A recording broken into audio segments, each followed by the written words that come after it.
The Lord is good. And all the time.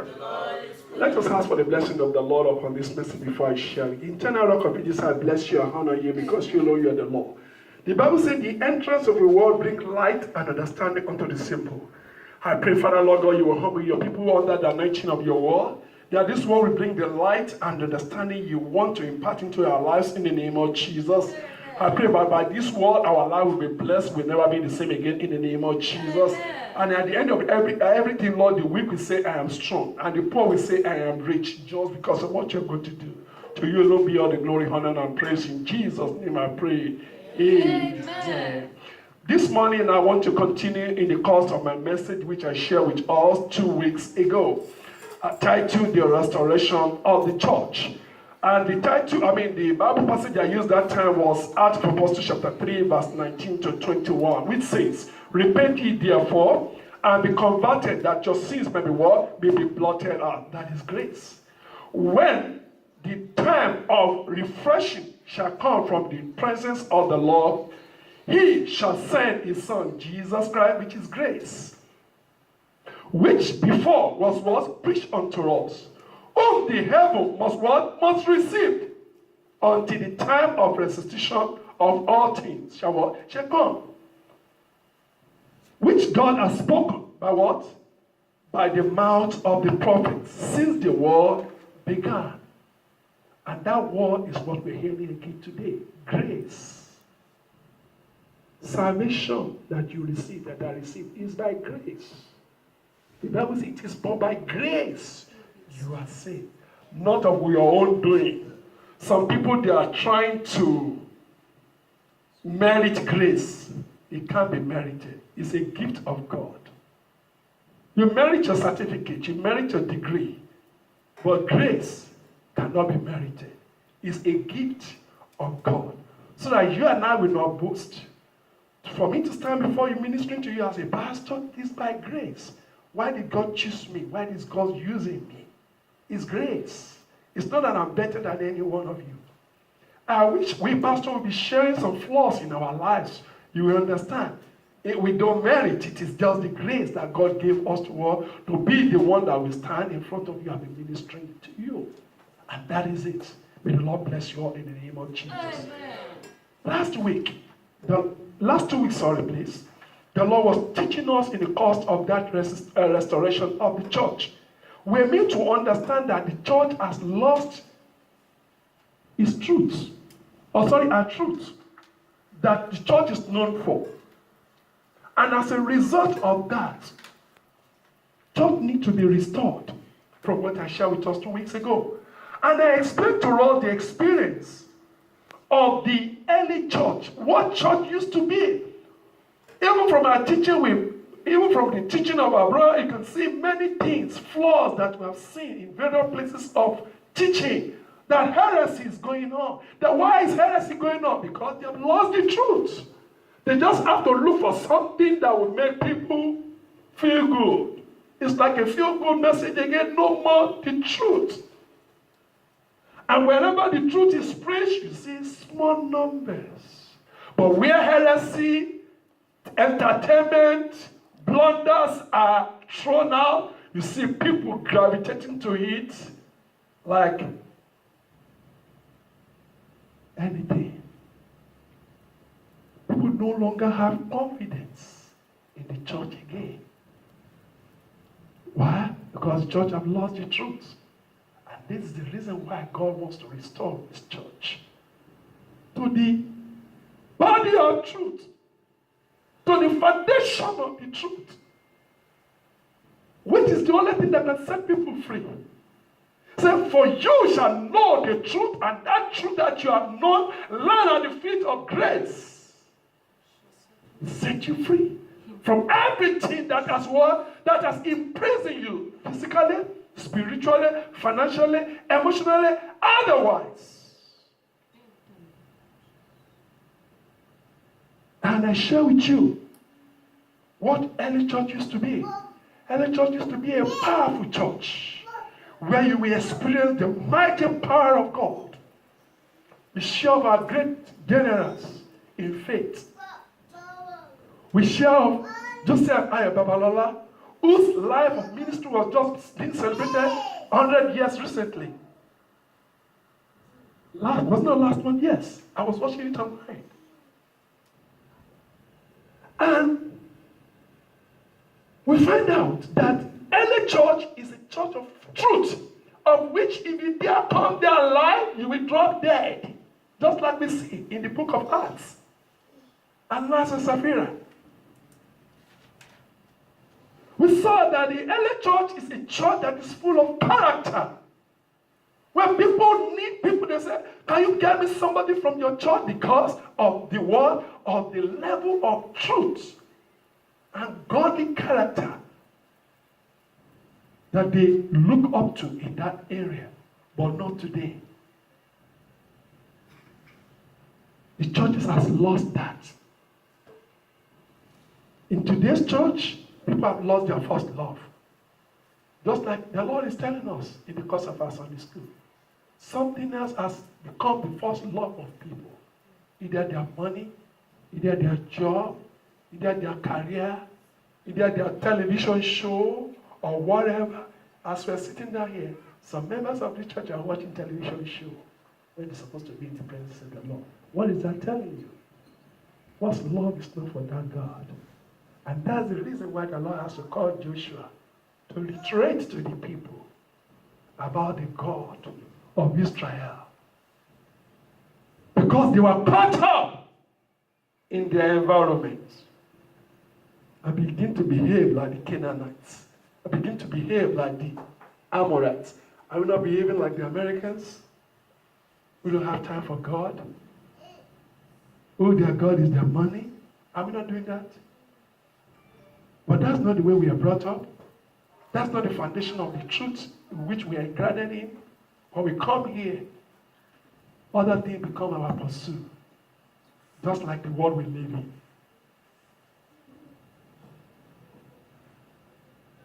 The early church, today's church has lost the first love. That's the reason for restoration of the church. They've lost the supernatural power. Many don't even believe in supernatural power again. If God works miracle through you, now you can't be searching you out. Maybe you are using something. There was one time I was ministering to somebody. I didn't even talk to them. I was in the front of that person. The moment I just do like this, the person fell under the anointing power. When I do it, that's just be standing in front of that person under the power of the anointing of God. Which some people will be checking. What is he using? He's using charm or using whatever. You know the reason why people don't believe in supernatural again. And when they say one, you become a subject of suspicion. That's why many ministers are under this suspicious whatever people are saying today. Because they cannot operate and understand supernatural power of God that can make impossibility possible. Just like our brother teach us in the course of something, physical mind cannot comprehend this thing. It's supernatural. It's beyond natural understanding. That's why physical mind cannot comprehend it. When the Bible says, we'll be with a child. How will it happen? The power of the Most High God will come upon you. And you will be with a child. Is that not supernatural? She doesn't understand it. She's trying to comprehend it, but she couldn't. So, you know, sir, be unto me according to your word. That's supernatural. That's the God we are serving. That's the way he works. And that's what he does in this church. And as many other churches that believe in his truth. He does things to you. Listen to me. As you're hearing this word I'm releasing out right now is power. It's doing something inside of your spirit. Because I'm communicating with your spirit right now. You can see me talking to you that the heavenly is giving me languages. I'm pouring stuff into your spirit. What am I trying to tell you? I'm not making it up. I'm just releasing myself. I'm through in the anointing of the Lord. In order to be that which he wants to do in your life. That's supernatural. What you cannot explain. But you just find out that you are okay. Why? Because the power of the Lord has touched you. and it has to make you whole. That's supernatural. You cannot explain it. All you need to know is you came there, you hear the word of God, and something happened to you. Just like she was with a child. She cannot explain it. She only know, no man has met with me. Who am I going to explain this thing to? God wants to do the same thing today in his church. But the people are not believing it, and they are hindering the power of God. They confess it, they talk about it, but they are not experiencing it. That's why my brother was telling you, there's a difference between belief and faith. Matthew 1, verse 18. Now the birth of Jesus Christ was on the wise, when his mother Mary was espoused to Joseph. Before they came together, she was found with child in the Holy Ghost. Then Joseph, her husband, being a just man, not willing to make her a public example, was minded to put her away privately. But while he thought of these things, behold, an angel of the Lord appeared unto him in a dream, saying, Joseph, son of David, fear not to take unto thee Mary thy wife, for that which is conceived in her is of the Holy Spirit. Thank you. That is to say, that which is conceived of her is supernatural. It's what? It's supernatural. But people believe in supernatural today. Church needs to be restored. Because that's the way, that's what church is. Supernatural. Place of supernatural. We should be used to supernatural. But church are not used to supernatural again. When supernatural happens, then you become a subject of investigation. Because they cannot comprehend it. And church are no longer depending on the Holy Spirit again. Sometimes when you're ministering today, I say the Lord is telling me, they say, where is the Lord? They can't understand it. They do. Physical mind cannot understand the spiritual things. As I'm talking to you now, I'm receiving from the Spirit of the living God, and I'm telling you at the same time. As He's telling me, I'm telling you. I don't preach much of what you see me put here. I tell you most of the things the Spirit is telling me even when I'm talking to you. I don't normally tell people, but I need to be honest with you. That's the truth. So you don't think I'm smart. I'm not the one. Sometimes I see that the Spirit will be giving me a message I'll be telling you. That's it. That is the truth. That's the way God uses me. I don't know about you. I talk to people. I tell people stuff I'm receiving from above, even when I'm talking to them.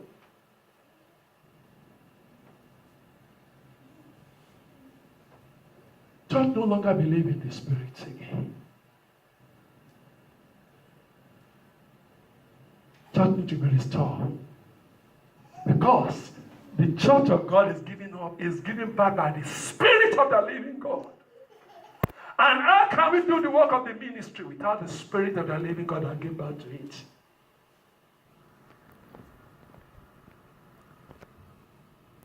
Just like we said, the river that forgets its source will dry off. And no wonder you can see a lot of churches now, right now, they are running it mechanically, not spiritually. Because they have deviated from the Spirit of the living God that gave birth to the church. Church has become a compromising, whereby we are not standing on the truth again. Just like my brother shared with us in the course of service. Some people say they have God, even when they are still using some concussion, crazy stuff. Then the question is, who is God? Is it that concussion, or is it whatever we are projecting out there? People of God, I want to be honest with you. It will end. Is either you are for God or not. You want to be using your soap or whatever, go back to it. I know that's what you are. But if it's God, choose. That's the challenge. Joshua told the people of God, you cannot serve God and mammon. People telling you crazy stuff and you still want to be attending to that even when you're saying you're serving God. It is not God you're serving. Choose ye this day whom you will serve. It is the God that save you and deliver you, whose Son is Jesus Christ. Accept Him and Him alone. No other. You live with Him. You die with Him. No compromise. As far as faith in the Lord Jesus is concerned. That's the reason why the church needs to be restored. Because you find that a lot of people are saying they are doing this church, they're still doing some ritual. I remember we had this problem when we were in Agbala Ichura. Some people who are Muslim, they're still sending some money for Ram and all this to their loved ones. If it is good for them, why do you leave it and accept Jesus Christ as your Lord and personal Savior? That is to say, you are enabling what you are delivered from. What Christianity is that? We have to hire that in the church that time and explain it to the people that is wrong. You don't do that, you don't enable it, you don't support it. It is not your faith. Then the question is, why are you enabling what God has delivered you from? Because most of these people, they used to be there before the Lord saved them, and now they are believers and their loved ones are still asking them to send money for whatever. Some, it might just be some rituals in their family. I've seen, I cannot tell you the name of the person, I've seen somebody closer to me, somebody asked him to come and do some ghost hunting. I was just watching them like they are doing it. I just said I did. And I was saying, I was young then, but I will not tell you the name of the person.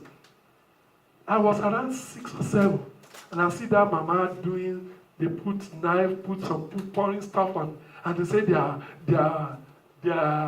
abusing or go crazy stuff. They say they are doing. I was just watching. I say, and these people say they are Christian, and they are doing this.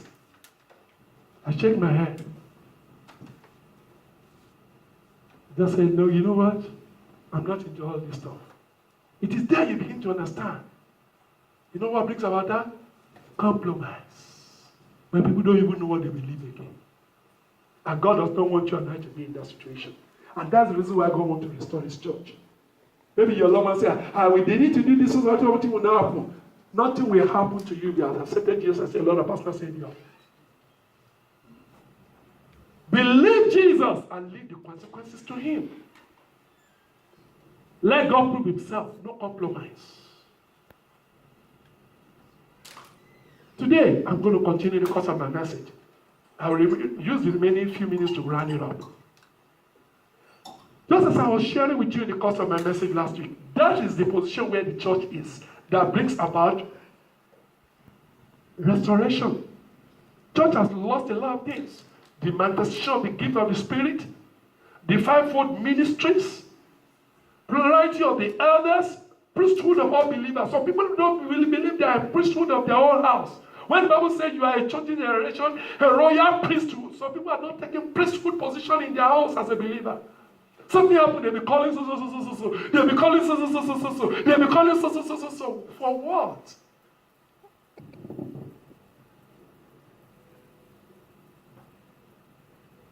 You are a priest of your household.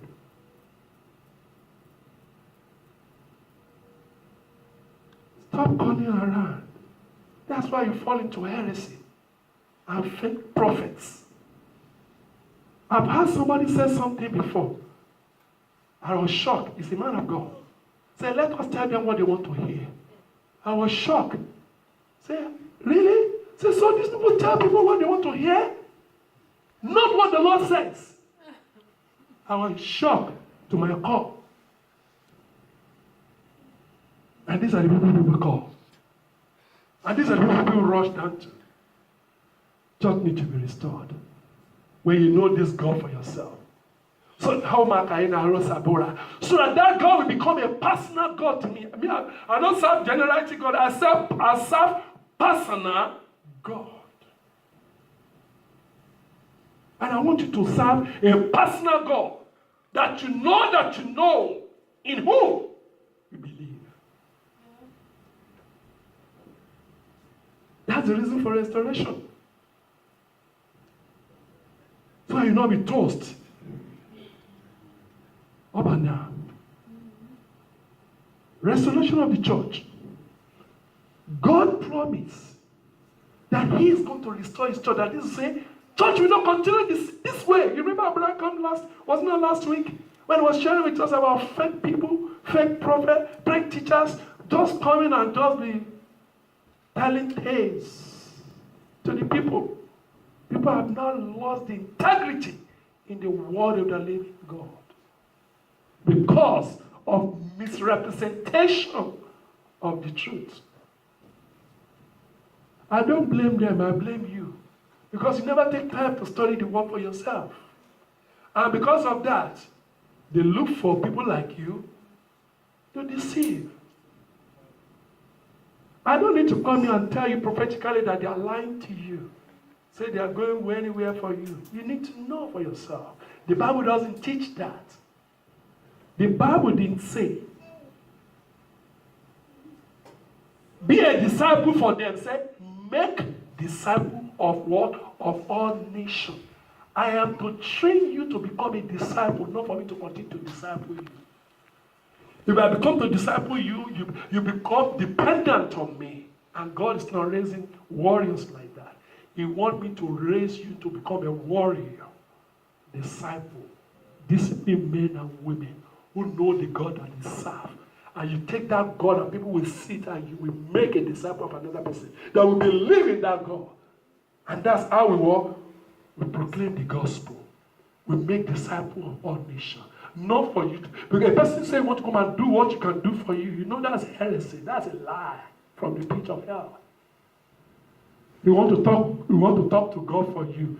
And he need this, need that from you. You should know that's a lie. God didn't need to reveal it to me to tell you that. But you choose to, because you're under this anointing. Church needs to be restored. And God promised that this will not continue. This will not continue like that. No matter whatever you're seeing around that make people talk about, it will not continue like that. God will see to it. God will restore his church and his city to a place of faithfulness where people begin to believe what the word of God says. And begin to walk in faithfulness and what? And in righteousness. The Bible said it, and God is going to do it. You can see that in the book of Isaiah chapter 1, verse 21 to 27. The Lord said it. That He's going to restore His church to faithfulness, no matter how it is today. No matter what you feel, no matter what you hear, no matter what they are saying, God is going to restore His church. It's not going to continue to be like this. In the book of Isaiah, the first reader should help me with that. Isaiah chapter 1, verse 21 to 27. Isaiah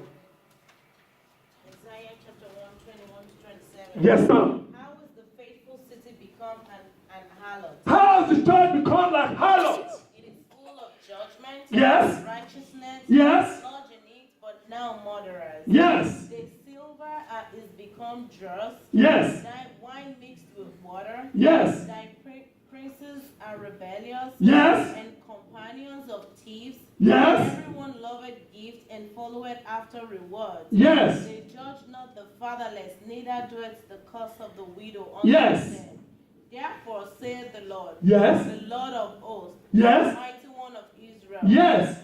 I will heed me of mine adversary. God will do something about that. It is time you not continue to do like, you not continue to go the way you are looking at it, you are seeing it. God is going to restore His church, whether they like it or not. And avenge me of my enemy. Yes. And I will turn my hands upon thee. Yes. And purely purge away thy dross and take away all thy things. Yes. And I will restore thy judges as at the first, and thy counselors as at the beginning. Yes. Afterwards thou shalt be called the city of righteousness. Yes. The faithful city. Yes. 27. Yes. Zion shall be redeemed with judgment. Oh, Maraka, Zion shall be redeemed. With No judgment. matter the situation that it looks like today. Yes. And her covered with righteousness. That is it. God will restore His church to faithfulness and righteousness. I want you to be assured of that. And don't think it's going to continue like that. I begin to lose your confidence in the church of the living God. Don't. God will restore His church. The second is, God will accomplish it before the coming of Jesus Christ. Before Jesus comes back, God is going to do it. I'm just going to give you the Bible passages. It's in the book of Acts chapter 3, verse 19 to 21. I want to close now because we still have some dedication. As a result of that, God is going to do it before Jesus our Savior comes. Because the church will not continue like this. Church will be restored into faithfulness and into righteousness. And when God is going to accomplish before Jesus Christ comes, you can see that in the book of Acts 3, verse 19 to 21. Not that alone. What are the principles that govern this restoration? What are the things that God is going to do? And how are you going to do? Know that God is at work in his church. God's restoration always involves returning more than what is taken. Church begin to move in the supernatural you have never seen before. Church begin to do great and mighty things. I'm one of those generals God is going to use. And I believe you are one of those generals God is going to use. We are not all corrupt. That is the truth. We are not all corrupt. We are not all fake pastors. We are not all fake prophets. We are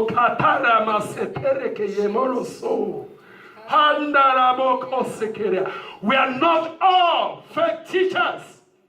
We are not all fake pastors. God will restore his church to faithfulness and righteousness. And you and I are the one God is going to use. Just as the Lord told Elijah, there's other 400 prophets who have not bowed down to Baal. Whom God has prepared, you are one of those. I am one of those. We are not of the whole Kayama Surata. We are one of those generals that God is going to use to restore his church. Amen. And I want you to know that. And God is going to do more than what the world have ever seen. The second principle is God's resurrection is always perfect and complete. It's always what? Perfect and complete. You need to be assured of all this. So I continue to serve the Lord with gladness. Because he is the Lord. He will not change. May the Lord bless you all in the name of Jesus. Amen.